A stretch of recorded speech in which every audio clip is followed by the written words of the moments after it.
Today in the Judiciary Committee, I delivered a fiery round of questioning to Homeland Security officials Mr. Morant and Mr. Salazar. What unfolded was a striking moment that exposed the lack of answers from senior officials tasked with protecting America's borders. I pressed them with simple, direct questions, and what I got back left the room stunned. Stay with me, because this exchange shines a spotlight on the border crisis like never before. I started with the most basic question. Since President Biden took office, how many non-American citizens have entered the country illegally or under the claim of asylum? The officials couldn't provide a number. None of them. I answered for them. 8 million. 8 million people. That's the size of Nebraska, multiplied 4 times.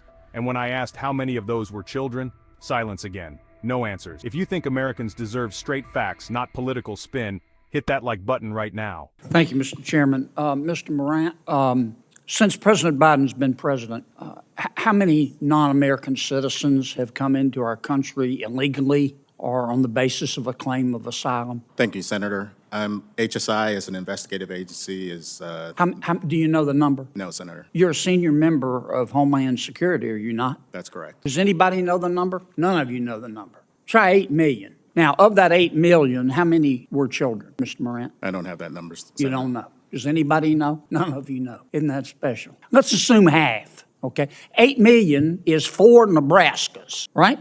4 new states. I pushed further. Of those 8 million, how many are still here? How many are claiming asylum? How many never showed up for their hearings? How many were denied asylum and deported? Once again, nothing. No one knew. This wasn't complicated math, it was basic accountability. Instead, it felt like Washington officials were shrugging at millions crossing our borders. Don't forget, subscribe to Capital Conservatives so you never miss the truth behind what's really happening in these hearings. Let's assume, I don't think it's as high, half of them are children.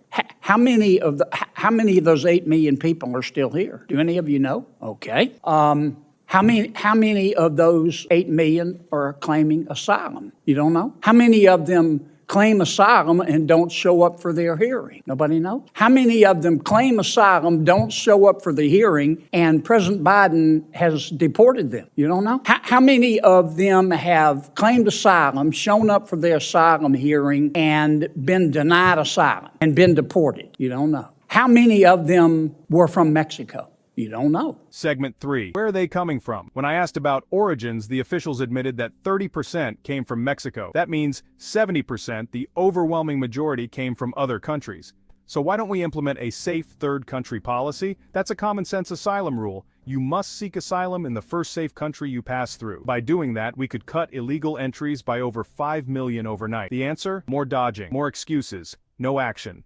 How about 30%? That means 70% or not, right? Surely you know the answer to that. 30% minus 100% is 70%. Am I right? Okay. 30% came from Mexico. Why don't you implement a safe third country policy that says under our asylum rules, you have to seek asylum in the first safe country. So if you come, say, from Venezuela or Nicaragua or another Central American country, you have to seek asylum in the first safe country. Why don't you do that? And then that would eliminate 70% of the 8 million. That's 5.6 million. Why don't you do that, Mr. Morant? Is that a question, sir? Yes. I've been asking her questions. That's beyond the purview of HSI. Oh, okay. How about you, Mr. Salazar? You're a former advisor to the vice president. How come we don't do a safe third country agreement? Sir, we're working with our partners in the region. 21 countries signed on to the Los Angeles Declaration. Have you done a safe third country agreement? You've been at it 2 years? What we are doing is working with them to expand legal pathways. Why doesn't President Biden get up in the morning tomorrow and say, we're changing the asylum process and we're doing what most other countries do, safe third country policy. You have to seek asylum. We support asylum. We have to seek asylum in the first safe country. It would eliminate 5.6 million people.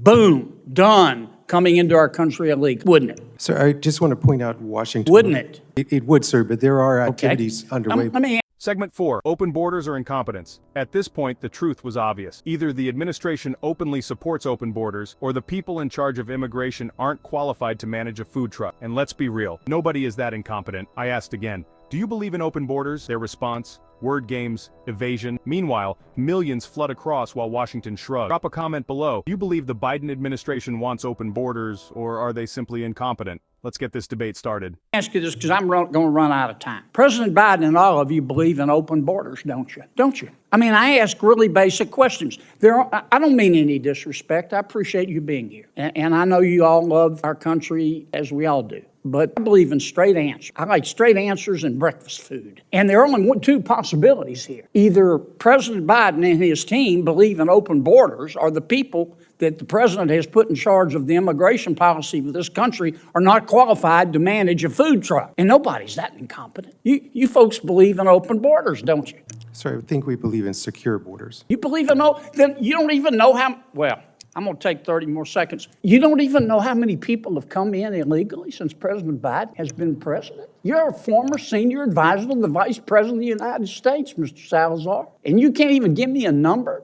No, sir. That's like going to an oncologist and asking him, what's cancer? And he says, I don't know. Give me a break. Senator Welch? By the end of the exchange, we learned nothing new from the officials, but everything about this administration's border policy. No numbers, no accountability, no solutions, just excuses. That's why moments like this matter. Because Americans deserve answers, and leaders must be held to account. If you're fed up with weak border policies and want to stay updated on the fight for security, subscribe now to Capital Conservatives and join the movement to demand real leadership.